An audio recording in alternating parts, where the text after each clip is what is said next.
Why don't you ask the Palestinian leadership and say, well, the condition for you is that you have to renounce violence.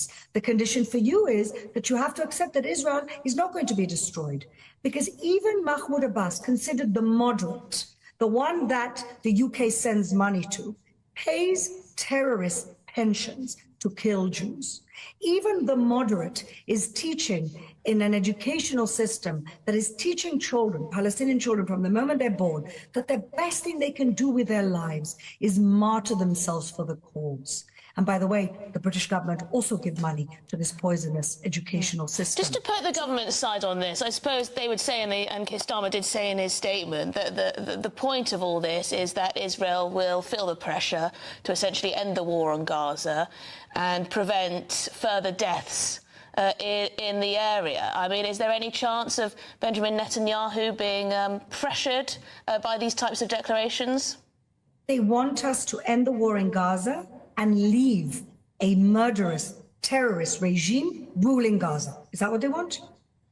Well, he says that he wants Israel to lead with a ceasefire.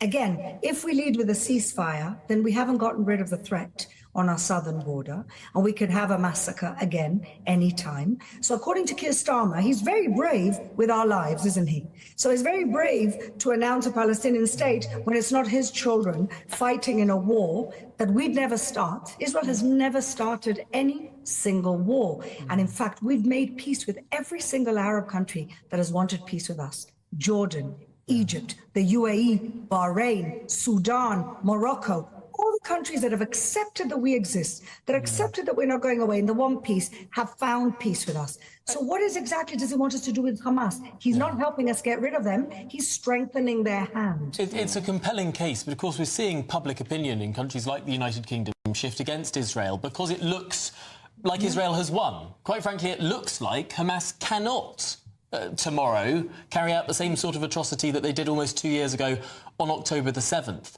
I mean, the leadership of Hamas are all dead or no longer in Gaza. Gaza is reduced in many parts of the place to rubble. I mean, this is no longer the organisation, the powerful terrorist group that it once was. Well, you're right. There's definitely a much more weakened terrorist group. But as long as they continue to rule the Gaza Strip, they've said it again, they will regroup. They've got plenty of bad actors sending them money and sending them help.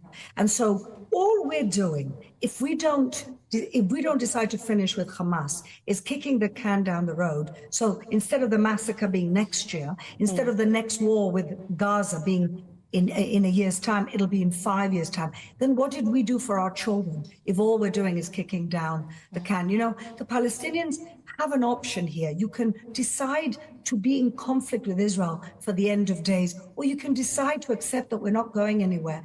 Come to some type of peace arrangement and see what prosperity and growth looks like. Would that include a Palestinian state? Look, ultimately, I believe in the self-determination of the Palestinian people. We need to give them all the tools for them to be autonomous, but none of the weapons for them to destroy us. It's a big dilemma. OK, well, Fleur, Hassan-Nahoum, thank you very much indeed. Very interesting to talk to you. Israel Special Envoy for Trade and Innovation and former Deputy Mayor of Jerusalem.